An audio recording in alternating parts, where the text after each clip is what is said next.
All right. Well, welcome everybody to episode 9 of the YSBH. You Should Be Here, Where Are They Now podcast, where we interview former members of WorldVentures and all the crazy cool things that took place with that company.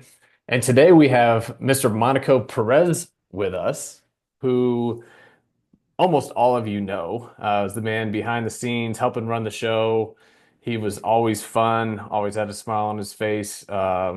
This is somebody truly that I never met anybody that didn't like you, Monaco. So we were talking before getting on the show that you and I don't know each other really all that well. We never spent a lot of time together, but I definitely know, what you did for the company and the type of person that you were, and just grateful to have you on and talk about the past and also what you're doing now. So thanks for joining us.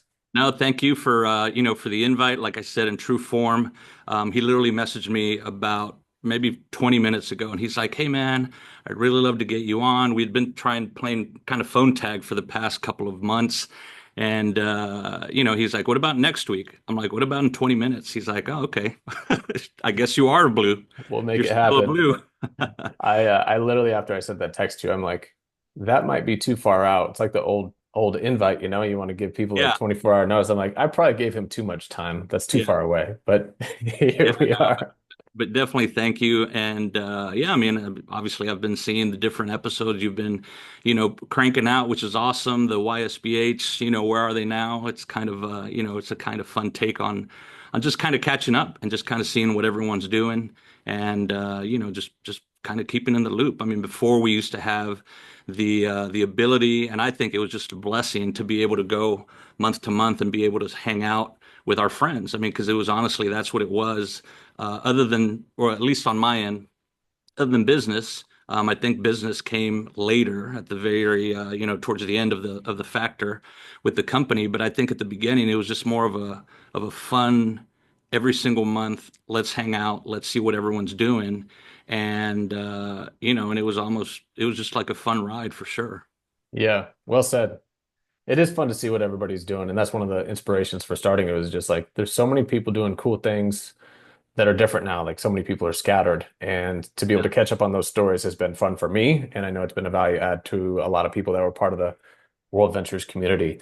yeah. So let's Yeah, and, start. and, and Go you're right. ahead. Actually, you and I, we really didn't really hang out that much. Obviously, I knew who you were. I wasn't part of the Cool Kids Club. You, I think you were part of the Smart Kids Club, which meant don't hang out with Monaco after midnight because no good is going to come out of it. So you were part of the Smart crew. I missed all the good stories. Yeah, you were awake the next morning to hear the stories of like, what? Are you serious? Yeah, that too. That too. Can't find him still? You haven't heard from him? Oh man, you guys made things fun for Yeah. sure, for sure. Let's start in the beginning. Um, how did you even get started with World Ventures in the first place? I know you had some sort of relationship with Marcus prior to Yeah. that, but like tell us about what it was like in the beginning, how you got started, why you decided to, you know, join for the ride. Yeah, I mean, in fact, actually, yeah, I mean, you're right. Obviously, it did start with Marcus Setta, which we both know, and I was part of his downline in a previous company that I answered an ad in the newspaper, and it just kind of said something like looking for self-motivating, fun people, looking to make some part-time money, working 3 hours a week. And it was just something like that. And I was like, 3 hours a week, that's a no-brainer. Make part-time money, looking for fun, yeah, I'll go check it out. So of course I sat down. Back in that, back in those times, it was more of a office setting. So we'd sit down, go through an overview, and then they'd kind of sort the room. Hey, if you're excited, stick around. If you got questions, stick around. If this ain't for you, thanks for your time. See you later. Obviously, I stuck around, and then from there, I joined the company, and I was part of Mark's downline for Hmm, probably about 3 to 4 years. And really? doing all right. I wasn't breaking any records. I wasn't, nothing to write home about. But then there was a point in time where Mark, obviously, he and I got to know each other better. He knew that I was a musician because that's what I was doing prior to obviously working in network marketing. Was I was a musician for a while, and so he was in need of somebody to help him out with audiovisual stuff. Things weren't working out with this guy, and he was like, "Hey, you know a little bit about hooking up a system and plugging in microphones and all that sort of stuff." And I really didn't, but I just said yeah because I was like, "Yeah, of course, yeah, Figure it out. easy." Immediately after that, I went to YouTube to look it up. And then that's kind of how we started, where he had obviously, his equipment, started setting it up, started kind of going from there, and just then obviously started getting my own equipment, microphones, all that sort of stuff. And we started growing. Then obviously I no longer kind of really built my downline, although my downline would still go to events. And it would be interesting because, they would be, after an event, you kind of team huddle with your, I mean, obviously you guys would do it with Rat Pack, but it'd be like a team huddle, like, okay, man, this is what we got to do and this and that. But it was weird because I had been working the event and wasn't really, so I mean, the note part, I was like, hey, man, this is what they said, this is what the trainers talked about, so we got to go do this and go do that. And the cool thing was that I had quite a great team. In fact, I still talk to the majority of them now, and we're still friends, which is pretty cool to be able to have a 20, probably like a 22-year downline that you still hang out with and talk to and conversate with. Wow. And, and like you said, just keep up with to see what everyone's doing and everything like that. Then from there, obviously, we went to another company, kind of two or three different companies until finally we landed in WorldVentures. And with WorldVentures, it was just something that it was, I'd always been used to. Here's your money, here's a product, you know. WorldVentures obviously was a little bit different, by with that, with it being a membership based service. So, for a while there, I kind of was like, well, is this going to work out? What is this? This is weird. Like, people are paying to go travel. Why wouldn't you just pay to travel to begin with? Uh, Right. and but yeah, I mean, I guess 15 plus years later, it definitely worked out. And I know it changed a lot of people's point of view on network marketing. Some good, some bad. It changed a lot of people's perspective on the world. Also, I think it was kind of cool to be able to travel around the world, to be able to see places that you only read about. So that was a huge blessing for sure. And obviously the friendships, that was one of the biggest things that kind of grew out of that, from that very first event that we did in Dallas. And that probably had about 200-ish people there, to then go into Los Angeles, having about 400, then going to, we would then go to Florida, then to go to Nashville, then go to Phoenix, then, and it was just kind of like a month to month, like I said.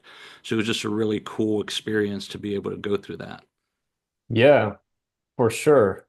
Especially as someone who is blue, blue personality color, who likes to, have fun and meet people and hang out and Yeah. do those different things.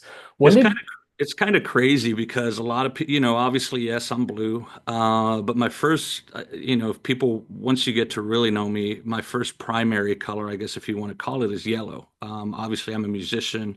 I like to be creative. And even before I started doing network marketing, like I mentioned, I was a musician, but even before that, I was doing database entry. So I was just literally in front of a computer, just you know Oh, liking to do all that sort of stuff, building websites, building databases, automations, things like that. So yeah, so it's a little bit far from the the partying type, but the yeah. partying is cool. It was definitely fun for a while. Yeah, I heard some stories for sure, and I was definitely jealous of missing out on some of those early RMD trips. You guys made it really enticing to, Yeah, do the work to get there. yeah, What yeah. was it like? Like, when did you know? Was there a moment early on in the World Ventures, whether it's first 1, 2, 3 years, or you're like, this is going to be big? Did you ever have a moment where you could tell? Um, it was, I think, obviously one of the first times that we did a big, we obviously had been doing hotel rooms, hotel ballrooms, which we had already been doing. So the hotel ballroom didn't really, get that much excitement, I guess, if you would. But then once we started going to convention centers, that got a little bit interesting. And then whenever we were doing the first event out in London and then the first event in Singapore, Mhm. that really kind of opened my eyes to where, like, wow, this is very cool. Because even like when we would do the dream trips and go on the cruises and things like that, those were cool and those were fun. But at the same time, I obviously knew that, somebody had paid for a trip So they were, it's up to Caribbean or it's up to, whoever it is to fulfill that trip. With the events, it's a little bit different because now it's almost like, hey, let's have a party. And I mean, we both have kids. So you send out invitations and it's kind of like, okay, let's see who shows up. Let's see who shows up and let's see who doesn't show up.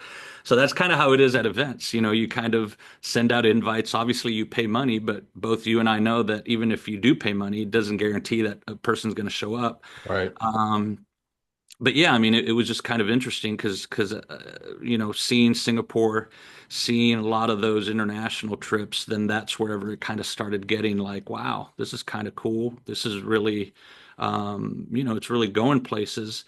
But again, it was also one of those things where I'd never been around a service-based industry.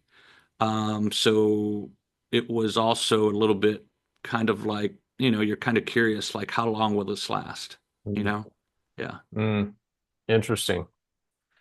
One of the things that I always wondered, like with you, Monaco, is like you put on such a show. Like people across the industry raved about World Ventures events. And I know that a lot of that had to do with, Marcus Setta and great trainers and, a lot of things that came into play, ownership of the company, weighing the vision, the Yeah. culture, things like that. Like you put on such a show, and it, at least to us, after Right. go, I don't know how many I went to, it seems like so flawless. And I've just thought about like, how does he know how to do all these things at this time, like at the right moment? Like Yeah. what all went into creating what you created? Yeah, I mean, some of it, a lot of it. I mean, obviously, like you mentioned, with Mark, obviously, we would go, very meticulously through everything, as far as a song, as far as, the PowerPoints, as far as a lot of that information, making sure the mics work, making sure everything. And it was almost like at the very beginning, he would just, it was some hand holding, for a while. And then after a while, he was just kind of like, okay, let me just let loose and let him kind of, go with it and kind of go for it. And then obviously when we would go ahead and do the events, we would try to always keep the energy. I always, even till now, with some of the companies that I'm working with that I do their events, I always tell their owners or their top income earners, I always tell them that I always approach an event the way that I first went to my very first event, and how is the individual going to feel when they're sitting there? Are the lights going to be too bright in their face? Is it going to be too dark to where they can't take notes? Is it going to be too loud?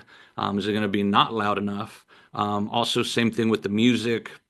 Music plays a big, big factor. It's one of the things that I also, kind of had to learn as far as it being, yeah, it is a universal language, and a lot of the times people are like, yeah, I'm kind of going through a rough patch and I don't know what to do. And I'm like, dude, just play some awesome music. Like, think of some music that just gets you back to a state of mind or back to a particular time in your life that you were happy.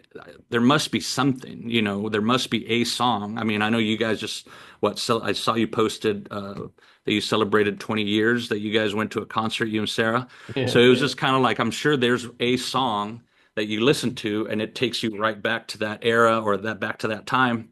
So music plays a huge, huge factor as far as with the events and the energy.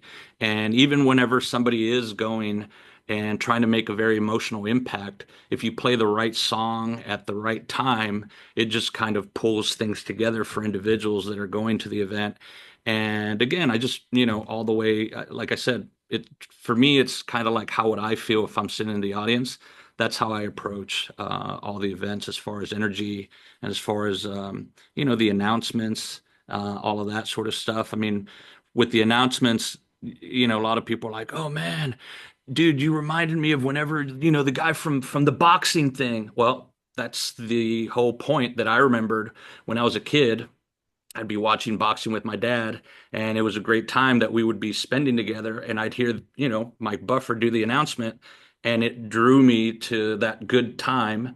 So then I was like, okay, I'm not obviously the Showtime or HBO announcer, but it still reminded me of how it made me feel. So I'm like, okay, let me try to do that for some of the individuals. And, throughout the years, I've had a lot of people that'll reach out to me and they're like, hey, So obviously, I'm not in World Ventures anymore. I'm in XYZ company. This is the level that we've got. Can you just leave me a voicemail that says everything you used to say, but do it with this, uh, do it with this, do it with this rank at this Wow, company. That that's way it could cool. help me, that way it could help me to, just kind of like mentally, pull me in to be able to like once I hit it, then I'm gonna play it for myself.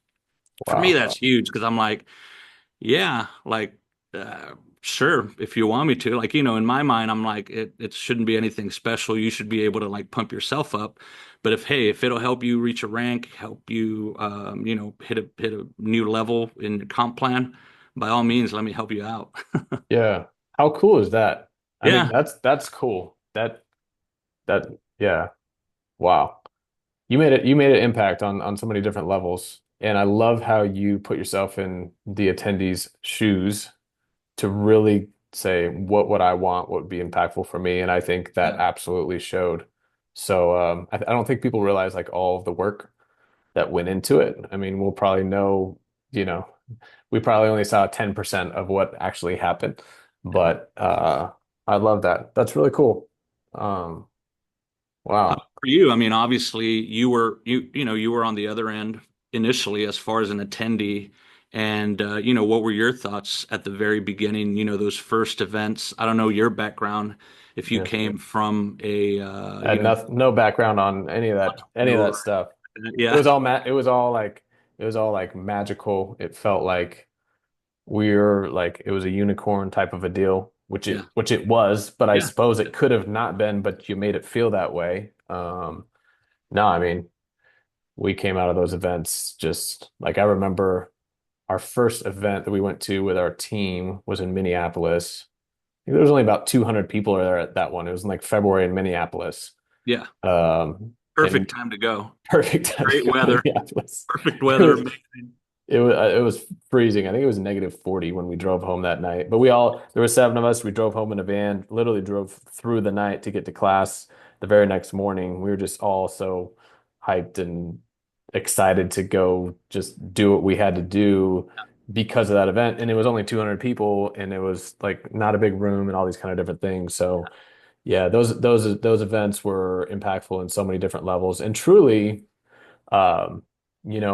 built not just built belief in general, but like gave us the belief to do things after World Ventures. Like I can clearly and confidently say that it was a lot of those events that gave me the confidence and also I'd say in some way the capability to do bigger things because I didn't have any kind of personal development training, anything like that when I was younger. If I had, I think that I actually would have gotten farther in sports Yeah. because I play basketball. So yeah, the events were tremendously impactful, and I know you played a significant role in that. So thank you, Monaco. Well, thank you, man, for Yeah, coming. Because if those seven people in the van wouldn't have gotten in and driven, then I don't know if that would have grown to what I mean. right. I mean, for you guys, True. one of the cool things was also, like I mentioned, Singapore earlier. It was I remember being out there at one of our first events, and I met this guy, young guy, and he comes over and he's like, "Hey, how are you? My name's Randy Andy." I'm like, "Hey, how are you, Monaco?" He's like, "Hey, I'm part of the Rat Pack," and I'm like, "You're part of the Rat Pack?" I said, "It's like you go to college and you came over here." He's like, "No, Rat Pack Asia." And I'm like, Rat Pack Asia. And then he introduced me to like five other people. Mm. And I was like, that's kind of cool. And, kind of inside, I was like, I wonder if the Rat Pack over there is going to, be like, wow, that's, making an impact as far as like Yeah. retired at 20, so that's, for me, that was also very cool meeting him and with him having that belief that you guys had started. In all honesty, I mean, you guys started something for that younger generation that it wasn't like, hey, let's all cram into a van and sleep on the floor. It was like, hey, let's go out and take a run for our dreams and let's just, kind of like let's just go for it. Yeah. What do we got to lose? Yeah, you guys created that. You guys created that confidence and that belief. It is crazy to think about how many thousands of people came to events as a result of some of those first events. And you're right, it did happen globally, in Africa and Australia and Europe and Asia, like you said. Yeah, I It's pretty remember being humbling. Yeah, I remember meeting in South Africa also. There was a couple of people, Tommy, that he was part of Rat Pack Africa, and things like that. So yeah, man, it was definitely, obviously you guys had a lot to do with that. You, Lorenzo, I mean the entire David, all those guys, everyone that you Yeah. guys, Sarah as well, so It's humbling. It's humbling. Also, looking back now, removed however many years, it's very clear like that's not something that we could have done on our own. Like we were truly a part of something special, and all these different pieces had to be in place. yeah, The events being a huge part of those ones. And I see so many people now, like I think they forget that, and they think they can just go recreate whatever because they've yeah, got the skills and network. And not to say that they don't or that they can't, but like nobody's replicated it yet to that yeah. level. And it really took everybody that was there to create what was created. So it's humbling.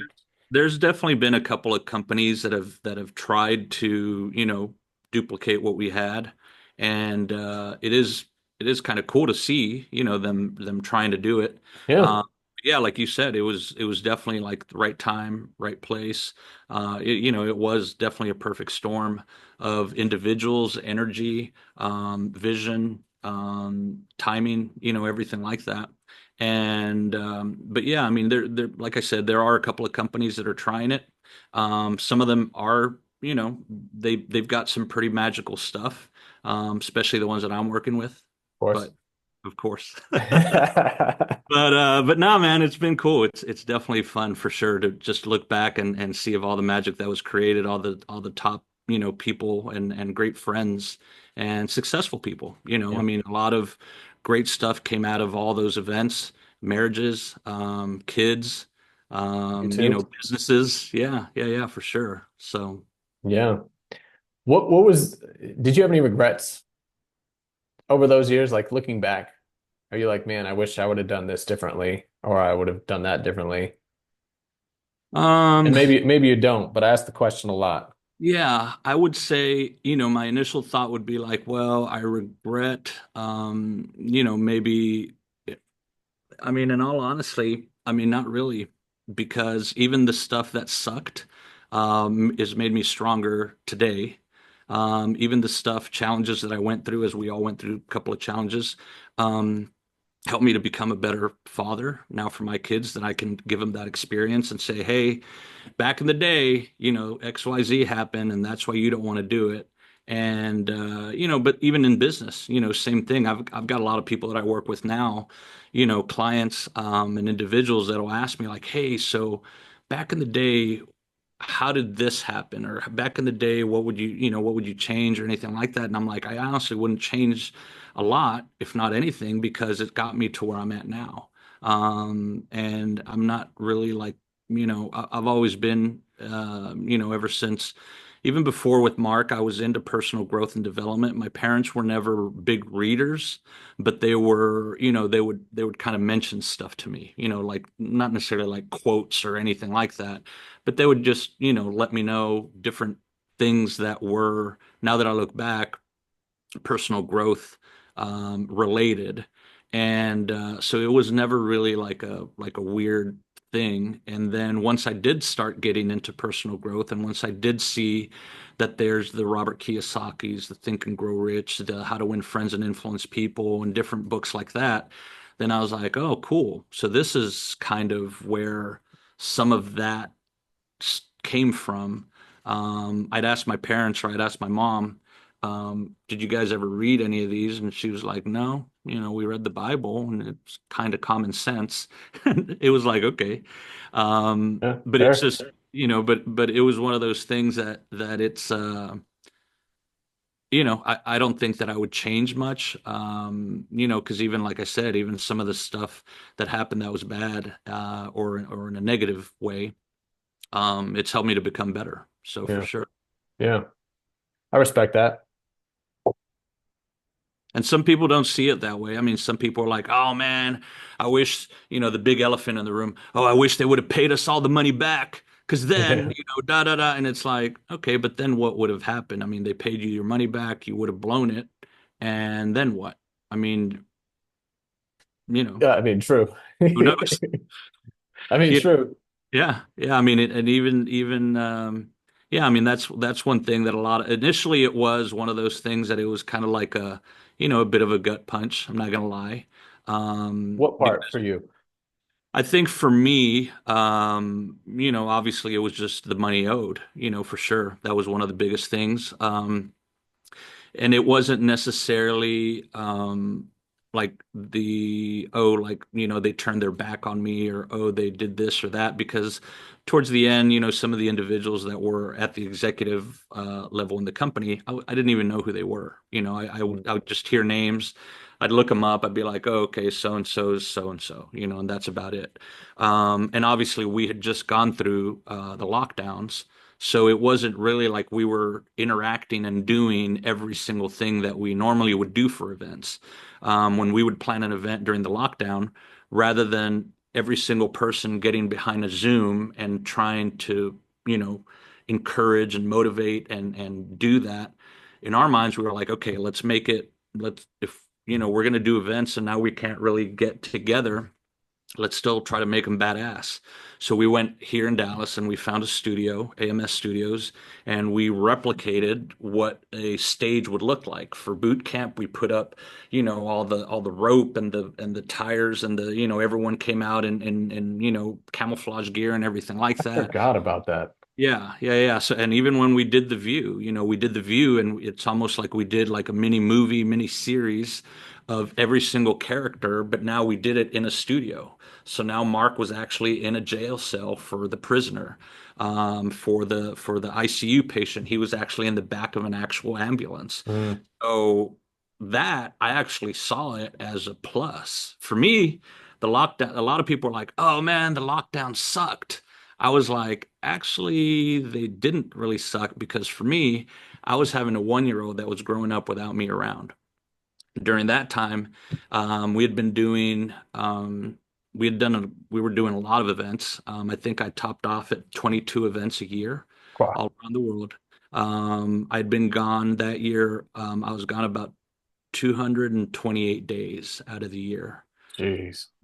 So yeah, I mean, it was definitely for me now having the lockdown. I was like, this is cool. I'm able to hang out at home. I'm able to cook and grill whenever I want, do dinner, read bedtime stories, do all that. It was a little bit of a change, obviously Yeah, for for everyone. sure. But then we were able to even do that creative part of doing the view almost like a little mini series. We did the gambler, we kind of did, what we did, in the set for the chef. We went into an actual kitchen and took over a kitchen and we did that part, for so many different characters that we were able to now have that creative process even grow bigger than just on stage and bringing out props. So for me, that was the cool part of the lockdown. And like I said, towards the end of it, a lot of the individuals and the execs that were at World Ventures, I really didn't know who they were. I never really had built a relationship or a friendship with them. And the ones that I had, we were still friends. And even still till now, we're still friends with some of the execs, or I am at least. And so, yeah, I mean, obviously that was a gut punch. The fact of just those last couple of paychecks that were never deposited or anything like that. And a lot of people were like, "Oh, well, we thought because you were in corporate or We got paid. you got paid." I'm like, "No, definitely not." I said I was actually a contractor, so I'm the last one to get paid. So and then they're like, "Oh, we didn't know that, dude. So you're just You're like like me, us. just like us." I'm like, "Yep, yep." Interesting. That's But yeah, I mean, like fascinating. I said, even through that, you learn to definitely not put your heart all into, fully into it. Again, I think that was the biggest lesson from there. But you still want to be able to, give 100% of yourself for sure. By that, do you mean like diversify income streams or not put all your eggs in one basket? Like, so, Yeah, well, tell me, what do you mean by that? Because yeah, I would say that, like, don't put all your eggs in one basket, and not necessarily mean not meaning like, oh, I'm gonna go do, um like I'm going to go do one place and then another place and then another. I mean, definitely become great at what you're at, definitely find something that you're amazing at. And if you put all your skills into that, obviously you're going to grow and become a master of that. But then from there, it's always good to have, kind of like your parachute or kind of like what I mean, that's the reason why network marketing a long time ago, or at least one of the times, whenever I was building and recruiting, we would always tell people like, hey, you could still keep your main parachute, but just have a backup one just in case. So the rule still applies to even now, where I'm working here with Ryan Stewman. It's still not necessarily that I'm not fully engaged, not giving 110%. I definitely am, but then I still, help out some companies, be able to do their events because that's something that I've already feel like I can give without it taking away from the time and energy that I'm working with, with Ryan. Yeah, I think that's the key point is what can you do that doesn't take away that focus and the energy. Yeah. What did you to go back just a little bit, did you see any red flags before anybody else did or other people did or I think some of the main red flags that I haven't seen all the episodes that everyone, if you have asked that question to other people, what they've answered. I think once we started getting away from the initial product, which was travel, then I think that was whenever a couple of red flags. It wasn't necessarily like a huge red flag, but it was kind of like, okay, what? Like, how's that gonna work? And I mean, there was a number of different things, not a number of different things, but there was a handful of things that it was like, yeah, I don't know if that, I don't know if that's smart. Uh, but then again, it's one of those where like, hey, you guys are the execs. Um, you know, let's see what happens. right. I never even now, I'm never in a position or think that I know more than anyone else. I'm always like, okay, I'll play along. Let's figure this out, and so yeah, there were a Pros- couple. There were a couple. There were a couple. Do you got any crazy stories? Do you agree that there was a couple? Um, that's a good question. Nobody's ever asked me before because I'm always the one asking the question. Um, Yeah, yeah, this is you're turning the tables on me, I'm turning the Monica. tables on you, DJ man. Monaco Perez turning the Maybe this tables is this again. is yeah, I'm applying for co-host on these things. Hey, you can have it. We You're just like, need here, you have it. until we found somebody better. I just had to start the thing. So, for me, that's a good question. I mean, I think when they cut the cycles for the very first time to like $75 instead of $100, we're like, what's that about? I think if I remember correctly, like that was one of the first things that just kind of like killed some of the momentum. Because for like Sarah and I, we had built up until that point, like we were having our best months that we'd ever had in World Ventures and the biggest checks, most growth, Yeah, member growth, all those kind of things. And then once that happened, it just like it felt like it killed the energy, killed the belief, and was deflated just the balloon a little bit. yeah, it was just kind of like the beginning of it. Yeah. So And yeah. I was never on that end, as far as the obviously with cycles or anything like that. I mean, that was probably the biggest thing that everyone would ask me. They're like, "Hey man, can you build a team? Because it seems like you know everyone. What if we just put like a spot for you?" Oh, And interesting. and I was just like, "Nope, sorry, can't build a team. I can't, and I just that's something that I had, just from the get-go. It's kind of like, no, I'm good. Yeah, you made your decision to do what you did and play the role that you played and play it very, very well. Yeah. Yeah. So I respect that too. But yeah, so I wasn't on that end as far as like with them cutting cycles, or with them, I was seeing it externally, when different devices were brought out, when the fly card came out with the different thing, all that sort of stuff. That's where it was kind of like, yeah, okay. Yeah.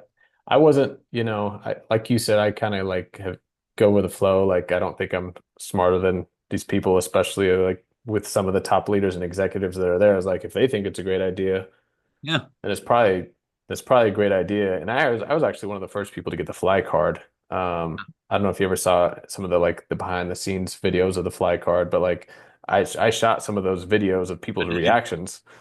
And like I was like, number one, it's working. Number two, people are freaking out about it. And number three, if this can actually help people earn travel, then it makes sense to me. So like I was on board based on the excitement of other people and my own experience. Yeah. Um, so you know, who knows what really did it? Who knows what really did it? Yeah, Um, it's just I think just how yeah, I mean you never I was gonna say just how everything came at the right time at the right place to get everything together. I think everything came at uh, the right time at the right place to get it apart, you know. wow. So Yeah. Well, that's good. yeah. I think you're right. I think you're right. You probably got some crazy stories of stuff that happened behind the scenes. Is there any that you're able to share here? I know there might be like a second one of these that we do together, but Yeah, yeah, we may have to go to like a something like You Should Be Here After Dark. I think that would be a good series. And fair enough. we have a couple, we have different individuals that we can pull in for that one. There we go. But That's fair. I'm trying to think of a crazy. I mean, now there was obviously a lot of stories that people wouldn't see, which isn't really crazy for, the audience, but at the very beginning, I would drive around all the equipment from place to place to place to place. So I had, Expedition, 18-foot trailer. I'd put in, projectors, speakers, everything, which, you guys would help sometimes pack and unpack for me. And or at least Zoe would graciously he would be like, "Hey, we'll help you," and I'd Yeah, be that's like, so. "And everyone?" And he's like, "Well, yeah," and everyone was looking like, "Oh, we're gonna help to unload this stuff, and or break it down." That's so. But there was several times where obviously you'd get a flat, out in the middle of nowhere and now you kind of be having to wait around, 3, 4, 5 hours on the side of the road. That's stuff that nobody really, I mean, knew about. But again, that's not really like a crazy story or anything like that. Um, I'm Behind trying, the scenes stories. I love those. I'm trying to think of what would be a good behind the scenes story. Obviously, I saw quite a bit of them. I'm trying to think of what would be a good one. There, yeah, that one I probably won't be able to say. We could move on to the next part and we'll Yeah. do the next episode at some point, maybe. Yeah, the next one That'd be a should good be time. the next one should be like a no holds barred. And then it's like at the beginning it could say like we've changed the realistic names for the That's smart. yeah. There we Yeah. go. Okay. I like your plan, Monaco. I like your plan. How did you transition post World Ventures? What was that No, I'm still transition a like for guy. you? I haven't transitioned, bro. I'm still a guy. I love my wife. I have two daughters, Okay. so I'm All still right. Let me clarify. Let me yes. clarify. Thank you for that. Thank you for that. Thank you. So from so from when World Ventures ended officially to doing the next thing, what did that look like for you? For me, well, obviously Mark and I were still, working together. And I did think about for a while there, and as far as going back to being a musician, Really? I always loved the drums. I still play drums. I still got a drum set and everything like that. Those are crazy stories. Obviously, being out in Nashville when we do the Mm. different acceleration trainings, there were several times that Jeff Balf would go up to the band that was playing and throw in 100, be like, "My buddy wants to play." And I'd be like, "What?" He's like, "Yeah, man, you're playing drums. Get up there." And, so I just jump up there and we, play one or two songs. So that was always cool, for the people that stayed late, late nights when we were out in Nashville. And then it started becoming more and more anytime that we'd start to look for actual places that had bands. That way Mm. we could kind of take over. So throughout I always still had my musician hat on here and there. So I thought about that. I was like, well, maybe this is time, and that was a run, and now it's time to focus back on being a musician, and now I'm a little bit wiser. Now I'm a little bit more confident as well, so I'll be able to do better.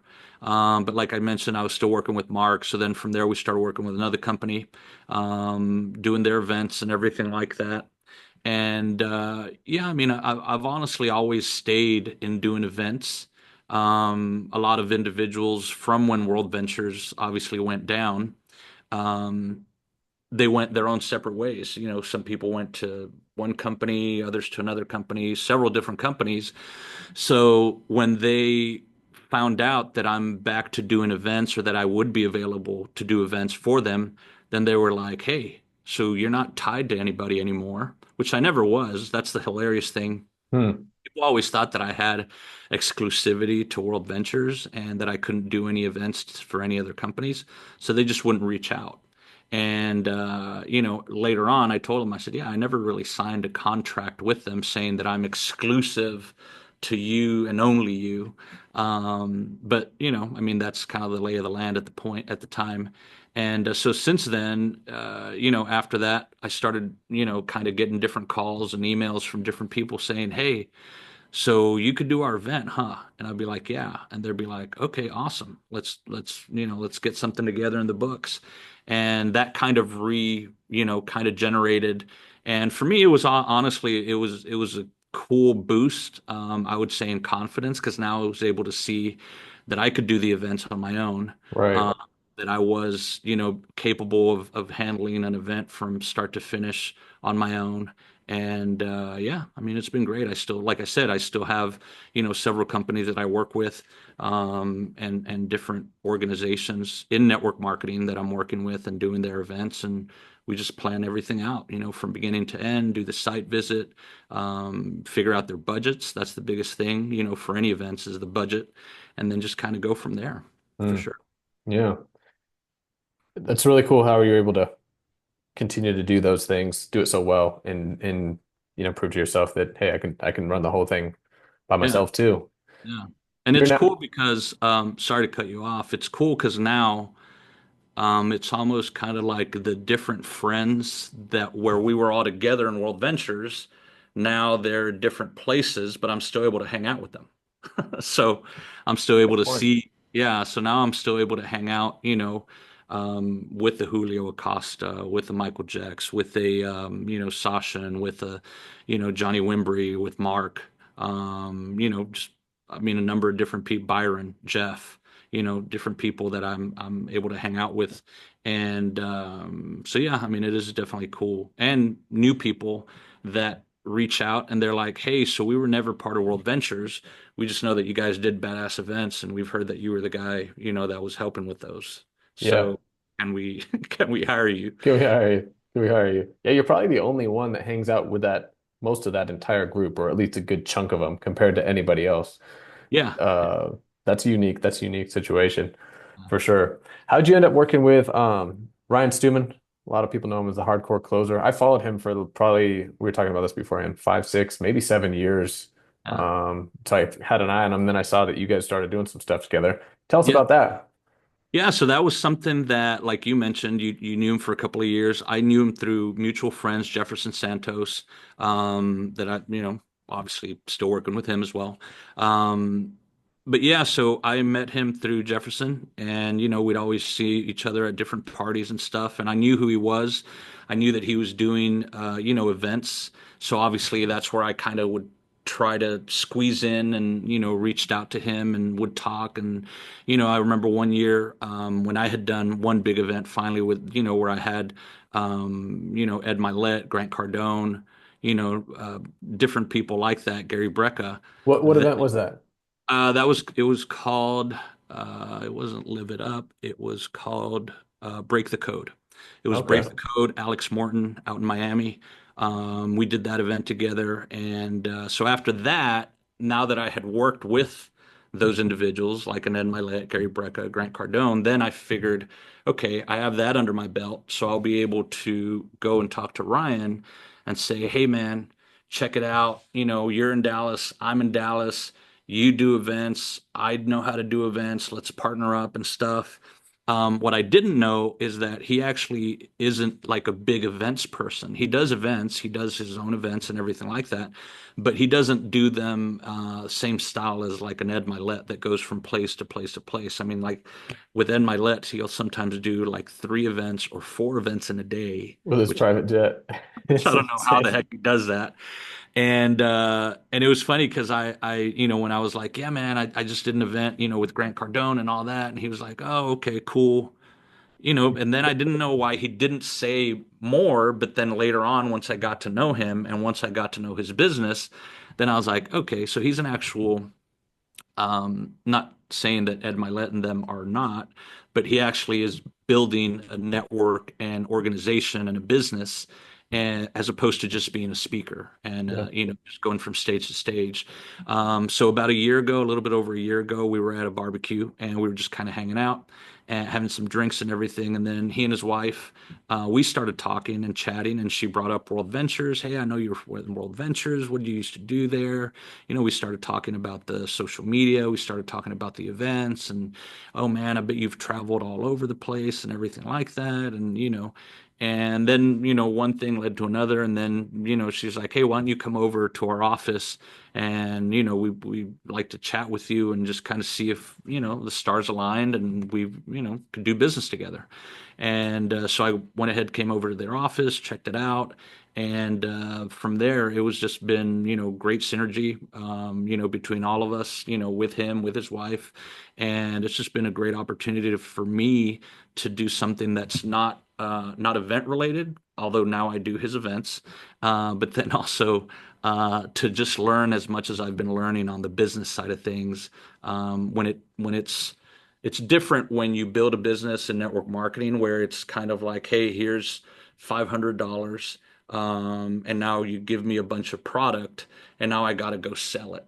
And it's kind of like, we'll give you the tools, we'll give you some resources to go sell it, versus, hey, I want to start a roofing company and I need to go and set up an EIN number, an LLC, and I need to go through the steps and now figure out my budget for marketing, running ads, build my social presence, build my brand, set up a website, set up an automation sequence as far as emails to the database that I do have. And, so here I've been able to obviously not learn it like it's something that it was, nothing that I knew about, but I didn't know a lot of, the information. And obviously, with him being as strong as he is with social media, it's just been insane to be able to see just how he builds that. So it's been really, really cool experience, great experience. Obviously getting to know him a lot better, getting to know his wife a lot better, and just learning, just again, learning more. Another chapter, another chapter of learning and growing for sure. Yeah, for sure. Yeah. To your point, yeah, that dude's got really strong copy. I mean, you just want to keep reading the next line. Yeah. And I've noticed I don't know, in the last 6 to 12 months, like you've started to make some posts that are like really compelling that you want to keep reading and keep reading, that really have some depth and entertainment to them as well. So that's been cool to see. Yeah, I mean, that's the one thing that, like, from the very get-go, again, I kind of, you go back to network marketing or anything, even basketball. You guys play basketball. When you first start doing it, you get super excited and you're kind of like, oh man, like, got to do this, got to do that. And then you start reading the Michael Jordan book, and then you go see Magic Johnson, then the Shaq, then so you get super excited, and it's almost like you're drinking from the fire hose type of thing. Well, here as well, whenever I first, started working, I got one of his books, the G Code book, and then from there I picked up another book, Rise Above, and then luckily, the cool thing is that now, since I've been here, he's written another book that I was able to kind of help him out with. So that's kind of like a cool thing. His latest book is like how to make money from everything. Um, Hmm. but yeah, I mean, it's just insane. And the crazy thing is, a lot of people don't use social media to their benefit, as far as building their brand or building their business, when it's one of the best tools that there is out there. One thing that he was talking about just recently that really kind of resonated is that nowadays you and I are actually the media. You and I are technically TV, even for our kids. Like our Hmm. kids don't really do where you turn on the TV and say, "Hey, let me go watch." whatever our parents used to, hey, Price is Right is on. Let me go watch the Price is Right and see what's going on. Mhm. Now the majority of people are scrolling through their phones. They're checking out a podcast. I like watching, Joe Rogan. I watch, Frisella, a number of different, podcasts. But that's almost like that's entertainment, like this right here, this podcast. This is entertainment. Some people are going to watch this instead of watching, a movie or watching their show. It's only Uh, entertainment because of you, though. Let's make that clear. but nowadays it's like you and I are the entertainment, like, and that's where it's a lot different. And people, you either adapt to it, same thing with AI. You either adapt to it or, it'll take you out. Not necessarily take you out like, oh, you're now erased. But the people that do kind of like nurture it and embrace it are the ones that are going to be, definitely playing at a whole new level than the people that don't, for Mm, sure. mm. Yeah, it sounds like you've learned a lot in a pretty short period of time, and it's just a different perspective in a different space and different skills to use and apply. Does he what's the best way that I can put this? Like one of the things that I don't know if World Ventures could have ever taught. Like I don't know other network marketing companies that do this, but like to teach like actual financial strategies. It's like, yeah, sure, go out and make money by building a team, have passive income, but like what do you actually do with the money that you make? That seemed to be never something that people cared about teaching anybody to do for whatever reason. Yeah. With what you're doing now, is there some of that type of education or opportunities to actually put some of that money to work or have an education about the opportunities that you could do to make money when you're not working? Yeah, I mean that's the one thing that I like the most. Now working with Ryan is that he has a Rolodex that's like endless of different individuals that he knows, that he talks to, that call him up for advice or that call him up and be like, hey man, what do you think about this? And it's just ongoing. Like, it could be, I mean, there's been times where he was like, hey man, I was talking to Ed Milet this morning and we were going through this and he was telling me about his jet and we were talking about, and in my mind, I'm like, you're just chatting with him, like just like nothing. He's like, yeah. And I was like, okay, so then I'll see the phone. Sure enough, Ed Milet, different things like so. It's just been Yeah. crazy. But like even this past, I think in network marketing, the reason why they don't teach you what to do with it, this is just my opinion, is because they don't want to be responsible in case something goes wrong. And that's the one thing that most individuals don't like responsibility, even though we say we do. Most individuals don't like responsibility, which is why, like if you think about it, that's why people sometimes will be looking at stocks and say, "Hey man, do you know a good stock to invest in?" Because that way, if I lose the money, then it'll be your fault. It won't be my fault because I wasn't educated. It'll be your fault, or it'll be whoever's fault it was for recommending, hey, put in your money in Apple, put in your money in, whatever, Disney or McDonald's. If it goes down, now it's no longer my responsibility. It's your fault because you're the one that told me to invest the money. Right.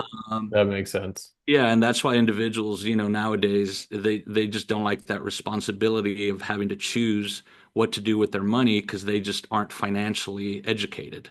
Um, and this past weekend we had a gentleman that came in that right now, in my mind, he's probably one of the top tax strategists out there, Carlton Dennis. Okay. If you follow him on Instagram or if you follow him on YouTube, this guy's just, I mean, insanely smart. He studied it, I mean, just to a T, where he knows exactly tax breaks, tax information for the entrepreneur, for and for regular, obviously not entrepreneurs as well, but he mainly focuses on contractors 1099. But he just has such great information that he gives out. I mean, he gives out for free on his YouTube page, on his Instagram page. Um, so yeah, I mean that's one thing. We had another guy named Neil Dinga, and he's a social media strategist that he's worked in the past with Gary Vaynerchuk. So it's an endless, like I said, it's an endless kind of like revolving door of individuals that are coming by here in Dallas just to train and give an hour of information anytime that Ryan does events here. So that's been one thing that I've really enjoyed, just getting to meet a lot of individuals. And it's not necessarily that A level of, the Gary Breccas and the Grant Cardones, but it's the actual people that are doing it, like that are in the trenches, if that makes sense. Okay. That would, that just gives some really badass information for sure. Yeah. Sounds like you are in a great environment. Yeah, yeah, yeah. Yeah, it's been great, man. It's definitely been fun. And then I'm able to take this information and share it with I've never been somebody to be like, oh no, this is mine. Like this is even, a lot of people will ask me, they're like, hey, so why did you like, why don't you start your own company, like your company name for your production company or anything like that? And I'm like, for what? Like, like the majority of times, like if you were to call me and ask me and be like, hey man, I've got an event that I'm doing for about like 150 people. I don't have a big budget, but is there any way you could help me? I'd try to figure out for sure a way to help you. Even if I wasn't involved, I'd be like, here, let me call up somebody in your area. Let me Mm. see if they're still there. And then I'd call them up and be like, hey, so I got one of my really good friends, Brian, that's out there. He's doing an event, 150 people, super great friend. What's the lowest you could do to help him out? And it's never like about me at all. And then I just put you, or I'd be like, hey man, I've got somebody out in Denver. Let me do a three-way call with you guys, and that way you can go ahead and ask them whatever questions you want, and just go for it. Do whatever you need to do. And you may ask, do I need to give you, a referral fee or hit you off or anything like that? It's like, no, man, it's just we're friends. I mean, might as well, it's kind of like the good that you do will get reciprocated to you. So that's been always my thoughts. So yeah, I mean, that's the one thing that I've always led my life. So even any of the information that I am learning from Ryan, through Ryan, here at Apex is just something that I share, freely with individuals. Just a couple of weeks back, I had a call with Martin Ruoff. We were on the phone catching up, but then also just going through information that lasted about an hour and a half. And he was like, "Bro, like, why don't you do like your own videos, or why don't you do your own podcast and teach all this stuff?" I'm like, for what, man? It's out there. People can learn it. It's just a matter of, people reaching out and doing the reading, or watching the videos or anything like that. So yeah. Yeah. Fantastic. What last two questions for you, and then I know we can get this thing wrapped up, at least for the first episode. Yeah, yeah, yeah. Um, this is kind of, well, which one do I want to ask first? What kind of person for Ryan Stewman, hardcore closer? He has like a mastermind, right? Yeah. What kind of person is the type of person that typically is a good fit for his for what he offers? Um, I think it's well, any individual that's hungry and that is not kind of and with hungry I mean obviously they're wanting, they've got that hunger inside, they want to make sure that their business excels. So I would say that's the first thing, and then the second thing is that they're not bullshitting themselves, that they're not like, well, you know, I would do great if I was XYZ, or, you know, my business would be excelling if this weren't the case. So any individuals that are buying into their excuses, obviously one of his things is FYE. I keep it right here. And then we have it all over the place, throughout my house, throughout our office, which is, F your excuses. And that's one of the first things that it's kind of like, yeah, man, if you've got any excuse, then you're definitely not going to succeed. And now that's even something that, with my kids, whenever they come to the office or whenever we're hanging out and stuff, that's one of their favorite things, obviously, because they're kids and they feel like they're getting away with saying a bad word. But then I also explain to them, like, hey, you do know what that means. That means no excuses. So clean up your room. Hey, we got to go to karate. We got to go to practice. And if they do give me like, oh, well, I'm too tired. I had a long day. I had a this and that. I said, okay, well, I said, it's not fair to your coach because he still got up. he's still excited to teach you and to train you and to show you new stuff. So that's kind of unfair to him. So, FYE, come on, we got to do it. We got to go. We got to do that kind of stuff.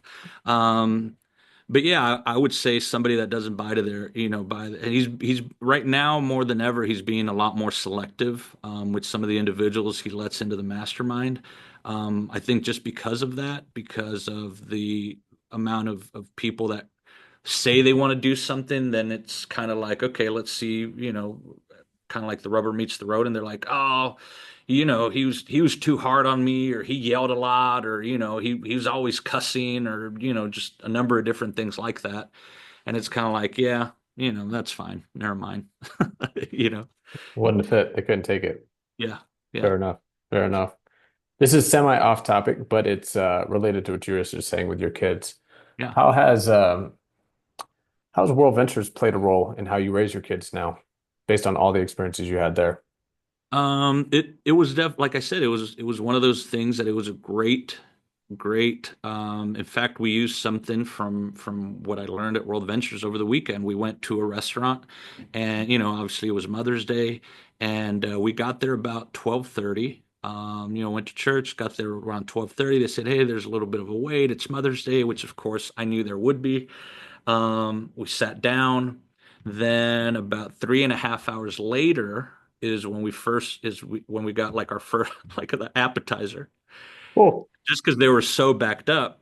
So of course, most people would be like, "What the f?" Like, "Hey man, we gotta, don't we're paying, we're customers, we're paying with this and that." And then it was funny because me and my wife, we started thinking and bringing in the girls and saying, "Hey, here's what's crazy is, do you remember when we went to Florence?" And of course, Sophia, which is now 11, at the time she was, a couple of months old or not even one, but she'd be like, "No," and I'd be like, "So in Florence, in Italy, they normally take about 2 to 3 hours just to eat. Like dinners are so long over there, lunches are so long over there." And they're like, "Really?" I said, "Yeah." I said, "People talk. They're not on their phones. They're just enjoying the day, or they're enjoying the time with the people they're spending it with." And I think that's been one huge, huge advantage that I've gotten, that I've been blessed with, of being able to travel to Europe, being able to travel South Africa, obviously, Asia, Australia, all those places, is that it is different when you go overseas. It's almost like here in the US, everything is very, very quick. Like, hey, instant results, instant gratification. If I post a picture, I want to immediately look up to the phone and make sure that I've got like at least 10 likes within the first 30 minutes. If not, then that picture sucked. Oh man, I should have added a filter. Oh man, I shouldn't have said that. I should have said this. And as opposed to, and I'm not saying in Europe it's any different, obviously on the social media front, but it is a little bit more of a relaxed atmosphere, and just a very much more laid back. Which that's been something that I've taught my girls a lot. Obviously, with our second daughter, she didn't get a chance to go to Europe as much, so she's kind of like, "What happened?" I said, "Well, COVID happened. That's what happened." I said, Yeah. "Sorry." And but she's gone to Mexico. We've taken her to Marval a couple of times, so she knows that. She knows all inclusive, which she loves it. She she enjoys all that. She just hasn't made the big trips to Europe like Sophia had, or Maui for any of those RMD trips or any of that sort of stuff. But yeah, man, for a lot of people, it's unfortunate that they just don't get a chance to experience that. Even one of the biggest things, just recently, obviously with Easter and stuff, is our daughters watching some of the obviously movies or some of the shows on TV, going through that, the resurrection, and them thinking it's a movie, but then me telling them like, no, it's actually real, and then showing them pictures of when I did go to Israel and where we were, just in different spots. So for me, it's able to be able to share those experiences with them, and share, obviously photos and videos and different things like that, that now is able to solidify a lot of that stuff. Where when I was growing up, even if you did say it was only like whatever you saw in a book.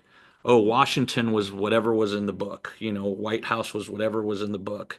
Up until we did do an event out in Baltimore and then got a chance to go and see the White House. I was like, oh shit, I guess it is white, stuff like that. So, but yeah, I mean, it's been pretty cool for sure. I'm sure with you as well. It's obviously played a factor for you and Sarah raising your kiddos. Yeah, it for sure has. There was a lot of influences that shaped how we parent, how we do school or education, shall I say. Yeah, And I like what you said though about like just slowing down, being able to enjoy the time together, not yeah, being distracted, not being on your phone. Like I think Sarah and I talk about this, like one of the big advantages our kids will have if they develop this habit is not being distracted all the time and not being on your phones all the time. And right. so I like what you said right there. Yeah, do you with your kids, what's the iPad time usage that you allow or that you give them? Some people say that I'm very hardcore Yeah, because um I only do Fridays starting after school, Saturdays starting afternoon up until 8. Now, it doesn't mean that they're on it all day long, but that's whenever they can start. And then also, I tell them that after 30 to 45 minutes, they got to take a 20-minute break where they go outside. good. And then same thing on Sunday. But Monday through Friday, daytime, they don't even touch it. They don't Yeah. even open it. They don't even turn it on. They don't anything. And like I said, some people are like, dude, that's like you're you're laying down the law. And I'm like, they're like, how do your kids not like, I guess like start to cry or start to freak out? And I'm like, because I just never allowed them to. So it's kind of like if they don't know, then I don't they know don't. any different. Yeah. Right. What Yeah, do you guys do? we're very limited. We normally only do iPad on flights or long car trips, Oh, and wow. then we normally do like a couple shows a week, but it is very limited for sure. Yeah. I think one of the reasons why is because just early on we just realized how they would act after they got off of the iPad or any kind of screen time, and we just didn't love that. Yeah. And also our kids just really like being outside. But to be fair, I mean, it's way easier to stick them on a device. It takes a lot more energy and effort to just show up, be present with them, Yeah. build Legos with them, talk to them, Yeah. go throw a football or whatever it is. It definitely takes more energy. So I have no judgment for people to do more of it because it does take more energy. But that's kind of how we like to do it, at least at this point. Yeah. So, Yeah. Well, that's cool. Monica, I appreciate you being on. Well, no, thank you, buddy. So what are you doing nowadays? You asked me what I was doing nowadays. What are you doing nowadays? Oh, I'm doing some different business stuff. I'm not building a team. I have people hit me up on occasion, but people don't think they don't. I don't know what they think, but I don't get hit up very much about opportunities here and there, like a lot of people probably do. Right. Yeah. So doing some business stuff, being a dad, being a husband, and we moved to Idaho a couple years back. So we're enjoying, raising a family here, building a life here, and I doing hear all it's that. beautiful out there. What part of Idaho? Right outside of Boise. Okay. Yes, sir. Yeah, a buddy of mine, he has well, I don't know where he's at, but he has his vacation house out there. I don't know if did you ever get a chance to meet Dr. Cohn? Yeah, I texted him last week to see when we're Okay. gonna get booster back. Yeah, yeah, yeah. Yeah, I don't Like, dude, think. where's the booster? He's like, we don't have it. There's nothing else out there like it right now. He's like, we have some like recovery Yeah, type stuff that's better. So I actually just ordered that. He's like, I'll let he's you know got when we got our yeah, booster he's out. got some new stuff. That's been also a big factor whenever World Ventures kind of went down. Is I was able to actually focus a little bit more on my health. Hmm. Yeah, you So look really good. thank you. So I started doing, obviously went out to Dr. Cohn, spent a whole week there, got all my labs and everything done, and that really kind of put things in a line as far as what I needed to do. Hmm. Now I against what Mark likes, I am part of the 5 a.m. club, getting up at 5 a.m. to go work out. He thinks I'm crazy and insane, Good for and you. I love which it. most people probably do think that. But yeah, I mean, just for me, it's kind of like I just want to be able to not be, in my later years, not being able to do a lot of stuff. Plus, my kids are still young, so I'm like, okay, I got to give them a run for their money. I tell them I was like, I'm living to 115. I told Dr. Cohen, I said, you got to figure out, formulate some shit for me. That way I can live longer. I said, figure it out. But yeah, man, that's cool. But yeah, he's out in Idaho. He's got his boat and a house out in Idaho. We just Does he hung out really? about weeks ago. Yeah, yeah, yeah. You weren't in Idaho though. You just saw him at No, his I boat. wasn't. He has his house and boat out there. I don't know where. I just saw him here in Dallas. He was at a convention, so I swung over with him, and we've become really good friends and stuff. So That's yeah, cool. I yeah. mean, and we can cut this part too if we want to, but um, man, it's too bad that I don't know what happened with Secret and Dr. Cohn, but like he had some really good stuff. So it's too bad, however He's that went down. he actually, well, it was, with them, it was that they owed him money. It It was was that too, huh? Yeah, yeah. So that's pretty much, for a while there. He couldn't say what it was. He was saying that, they were getting backed up with the supplies and getting backed up, and then for a while there, they were using the whole Israel is Yes. ceasefire and war, so we can't get our shipment out. And it's kind of like, why don't you just say that you don't have money, and it'd be so much easier if you were to be like, hey, look, so here's the deal. We're going to prioritize the little bit amount of money we do have for this or for that. Yeah. But That's for the stuff people hate about network marketing is the Yeah, BS. yeah. And yeah, I mean, with Ryan, that's the one thing that he's like, dude, he's like, that's the one fucking thing. He's like, I was in network marketing. He's like, for about a year. He's like, after a year, I got out. He's like, I just can't deal with the BS. He's like, it's kind of like, hey, I'm supposed to tell you that this is the best thing ever. You're gonna, pretty much take this medicine and you're going to be the best human being, walk through walls and everything like that, until the company goes down. Then it's like, no, this is what's really the best thing ever. And he's like, so I was just like, fuck them. I'm just getting out. I'm building my own MLM without being an MLM, which is why he built the network Mhm. and, Apex and stuff. But yeah, but I mean, he is friends with several people. Actually, he and Amy, his wife, are actually talking to Dr. Cohn. They may be going out to Orange County to go see him and stuff. Oh, snap. Yeah, yeah. But Dr. Cohn, he actually formulated a product that's called Exodus. I don't know if he told you about that or not. He didn't. Yeah, so Exodus is his new. He formulated it. It's pretty much got everything. It doesn't taste as good as Recovery, but it's got everything that you do need. All the minerals, everything that was in Booster and everything that was in Recovery, it has it in that. Plus, it has like, I mean, just a lot of other stuff as well. And then he's got his new stuff, which is his own. I don't remember what's it.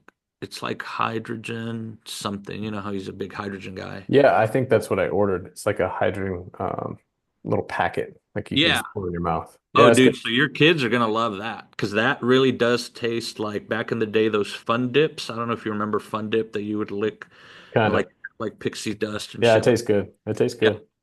yeah. So that tastes just like that. My kids love it.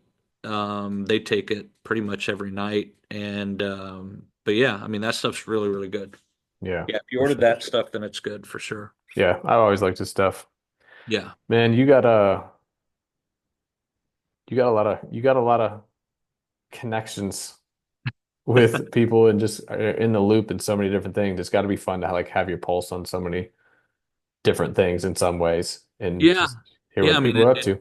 yeah, it's been cool to be able to, obviously, like I said, follow up with different individuals, keep in the loop with the people that I like, and even some of the people that we didn't have strong relationships. They Yeah. still reach out and they're like, "Hey, man, like we always thought you were kind of part of the cool club, so we never really talked and we never really this. But what about, would you be interested in doing this, or would you be interested?" A lot of people now, it's crazy, dude. A lot of people now that they've seen that I work with Ryan, they research Ryan and they're like, "Oh shit." And they're like, "Hey, can you help me with my brand?" And I'm like, Mm. Well, I said, yeah, I guess. I said, I can. I said, I've never really done like an actual brand or anything like that. I said, but I could help you out for sure. So I've been helping out a couple of individuals, kind of build their brand a little bit more, their social presence. Um, but not anything crazy. And then for some people, they're like, well, what would you charge? I'm like, I don't even know, dude. Like, let's just get together and we'll have a drink next time I see you, or what, like it's not, again, it's not, I'm not in it to, like make money. I'm in it just to share the information that I've learned, that I've been able to be blessed Yeah, to learn, and stuff like that. In my that's mind, I'm cool. like, if it's meant to be for me to have like millions and millions, then it'll happen organically. There's no point for me to try to force it. Yeah, I hear you on that. I hear you on that. Yeah, Yeah, bro. it's interesting. Yeah, I'm doing some real estate stuff. Cool. And I'm kind of figuring out what I want to do next, actually. Um, I don't really have a desire to build anything network marketing wise. Right. I know a lot of people say that, especially as a company goes out of business, but it's been several years now and I Yeah, still feel the you haven't name. had the desire. Yeah. Never say never. And I'm sure I Right. know there's many people that have said I'm never doing anything again, and then they go do something. But I'm considering developing some sort of a community of men where it's kind of like a gamified approach where people compete in teams. It's almost like a 60 to 90 day type of season. It's like a little mix of fantasy football where there's like some um Gamification of it. gamification of it and like spontaneity of it, but it's based on people like executing on certain things that are important to them and then being a part of a team to compete against other teams. Yeah. I have some different ideas around creating something that would be fun for men that would help them move forward in their life, both, professionally, financially, as a husband, as a father, health, things like that. So I'll I'm send figuring out what's next. Yeah, I'll send you. So we have a tool. I mean, obviously, like I said, Ryan's on top of everything. So we've got um, what we call an AI suite, but we have it's got a lot of different, I guess, tools that a business owner can use. Okay. Where if you're barely kind of unsure of what business you want to build, then the tool suite, the Apex tool suite will be able to help you out as far as like if you do have like a marketing map, Hmm. and it's all AI based. So it has that. It has like if you need a business plan and you want to try to figure out what your business plan is, then it'll ask you certain questions. You answer it, and then at the end, it'll lay out like, hey, this is what we think your business plan should look like. Interesting. Yeah, yeah, it's all AI based. So I'll send it over to you. Feel free to log in and use it. I'll make sure to Thanks. put in there for them not to start calling you as a lead. Obviously, that's the one thing that a lot of people are like, why does he write books? Why does he do all this stuff? And I'm like, well, that's how he collects leads. And like, they're like, well, what do you mean? How much does he sell the book for? I'm like, he gives the book away for free. He just has you pay for shipping. But now he kind of knows, like if somebody's, like we had our biggest one has been Social Media Millions. And I mean, we've had hundreds of thousands of people order that, Wow. and it's $8 for shipping and handling. But now he's got like 20 or 30,000 leads of people that are looking to up their social media game. For this new one, like I said, the How to Make Money from Everything, it's we haven't even released it. He's mentioned it a couple of times on different posts, and people are like, "Oh, I want it." So he'll just send them a link, or he'll say, "Hey, let me know. DM me if you want something, and I'll go ahead and get my team to send it out to you." He'll do that, and he gets a bunch of leads. So same Mhm. thing with like the AI suite. The initial thing he I'm just started. writing that down. Yeah, yeah, yeah. The initial thing that he did was he was doing the an AI suite for closers. And he was calling it, obviously people say that I'm a hardcore closer. So let's see if you can beat hardcore closer. I'm going to gamify it and you're able to reach, if you get 100, then I'll give you $500. And, if you get $100 score. So of course people are like, oh, I could do it. Well, people started opting in, opting in, opting in just with that. he would probably got, I think in the first weekend he released it, he got like 5,000 leads. So now on Monday, each one of the salespeople here, they'll start calling them, hey man, we saw that you got a, 87 on your score. What type of business do you do? And then they'll be like, oh, okay, da da da, but they use it as a lead magnet. Yeah, everything's lead Uh, gen. yeah. Genius. Yeah, yeah, yeah. So that's, a lot of that stuff's like I said, information that I'm learning that you know, it's not difficult, but it's just not readily available in network marketing. Yeah. Yeah. True Yeah. story, man. True Yeah. story. People are like, well, just call your contacts. And it's like, okay, well, what do you mean just call them, call my contact? Dude, make your list a warm market. I'm like, okay. And then Yeah. the one cool thing that also that's kind of helped me a little bit is so I belong to a couple of there's one called Association of Network Marketing Professionals, Mm. kind of like a DSN type of environment.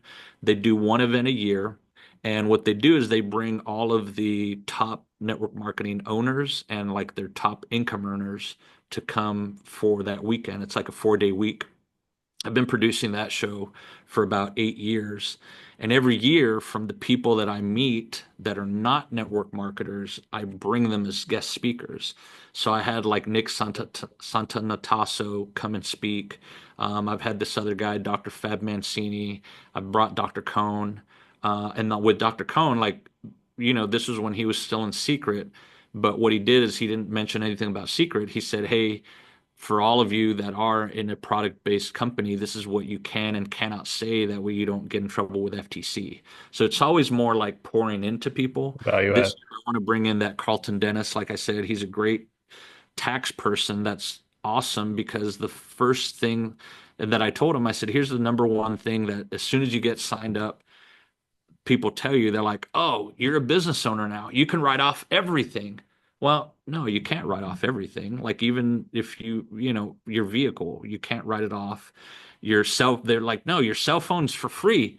Like you don't, you could buy a laptop, you can write it off, you could do that. I said, so I told him, I said, I'd love for you to come in. I said, because as network marketers, that's the first thing that people get you hooked on by saying, hey, you're a business owner, you can write off everything, and that's obviously not the truth. So Right. I said it'd be cool if you can come and talk to the audience about that. So then, with those individuals that come in, then the president of the Association of Marketing Professionals lets everyone in the audience know, hey, Monaco's the guy that got connections. So if you want to talk to Monaco and he can get you some of these people, but he'll do your event. So it's almost like I'm bringing in the people to use as bait as lead gen for then me being able to for me to be able to do their events. Yeah. So Genius. I love it. Well, and the whole yeah, time you have, intention of making sure people get tons of value from it and like you talked about earlier, just yeah, making the yeah, introductions yeah, for for people. sure. I love that. I love that. Well, Monaco, thanks for being on. Super No, appreciate you. dude, thank you. Thank you. We finally got the finally were able to hit it up and chop Yeah. it up, brother. Wow. I definitely respect you and Sarah a lot. You guys were always very quiet, but you guys I always thought were really strong leaders. That I kind of admired from afar. Obviously you weren't the party animals, which that was one of the things that I that I thought like that's cool. They're young, but they're kind of standing their ground and they're not just doing whatever crazy shit Brian Donovan's doing. So Then there's that. then there's that. Yeah. We don't compare to Brian Donovan. That is Yeah. true. Yeah. 100% Yeah. true.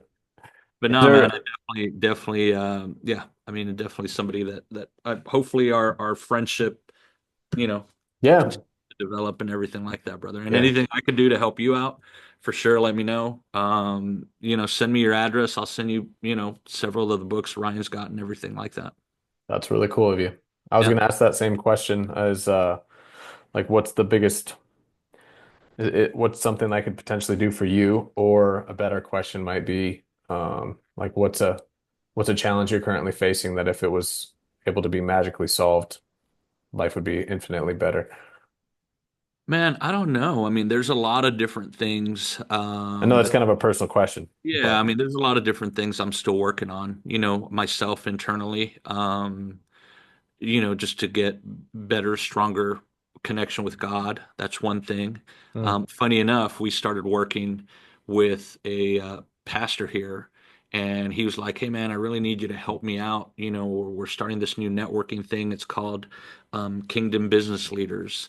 And it's all solely based for business leaders, but obviously in fellowship through church and all that. So I'm like, huh, maybe this is what I've been wanting to, kind of harness into.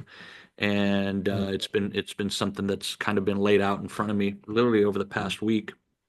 So that's kind of cool. But no, I mean, for me, I'm just always, just trying to be better, trying to be, obviously help people out wherever I can. That's my biggest fulfillment, is to be able to help people out. Um, one thing that Mike Asquith did do whenever my dad passed away is he gave me this book, and he was like, "Hey man, sorry about your dad." And he's like, "But whenever we die," he's like, the it's kind of like the whole, like, the legacy thing, but he was just like, the more people that can remember your name by you doing something for them, the longer your legacy will live. He's like, "I think you're going to have a long legacy." He's like, and it's not necessarily, a lot of people think like, "Oh, the more money I give away or the more riches I have," or anything like that. He's like, it's actually the opposite of that. He's like, it's actually the more you give to other people and impact you have, where they just have, even if it's one memory that will make them smile, then that's pretty cool, because you've made, a difference in that person's life, for that moment in time. So I just thought that was really cool, aside from all his, odd things that he would do, with. I heard a few. Yeah, yeah, yeah. I'm sure. I'm sure. Yeah, I was gonna bring up, whenever you were talking about, like, hey, what's some of the crazy stories? So the other day, Putman sent me his book. I don't know if you've read his book about the, pretty much exposing World Ventures and all. No. Mike Putman? Yeah, He has a book? yeah. Here, let me see if I got it right here. No way. Yeah. So he sent it to me, and it's called Money, Dreams, and Coops. No way. And but yeah, so he pretty much is him and Mike Flory that kind of got together and wrote this book. And they were just, the majority of it is talking about how the company is, It's about World Ventures. Like, yeah, straight it's up use about the World name. Ventures. He talks about Mike Asquith. He talks about all the crazy shit, Wayne Nugent. He talks about the fly card. He talks about everything. Really? Like, yeah, yeah, yeah, yeah. Really? But he does it in he does say, let's just say this guy, I'm changing a couple of names just to make sure nobody's offended and know this. But then he puts, like, let's just say this guy's name sounds like, but it's not what you're thinking, and it matches with bike, but it starts with an M. So you're like, dude, what the hell are you talking about? But he's talking about, like, when Mike would used to only use a certain microwave to heat up his oatmeal because of the radiations, and, like, just weird, just not weird stuff. I mean, obviously it's good to be into health and nutrition, but it was, back then we weren't thinking about that. We were like, dude, let's party. Yeah. Interesting. I had no idea that he wrote a book. Yeah, dude, if you wanted to have him on, he has this podcast, he does travel stuff. But he would be an interesting guy for you to have, and I bet you he would jump Wow. on for sure. He'd take his opportunity to take some shots, huh? Maybe that would be a cool next, after part two, where I'll bring him on as a guest. Yeah, yeah. That would be interesting. I'm not trying to de-edify anybody. That's not the Yeah. goal of the podcast, but I think there's that piece of it that people are interested in and would be entertaining. Yeah. That's to say the least. I think so for sure. I mean, it just depends. I mean, he does it in an interesting way. The way, I haven't read all of it, but just the couple of things that I've read, I'm like, dude, that's just. I think it's funny that he actually went there. You know? Yeah, that's a bold move. It's a bold Yeah. move.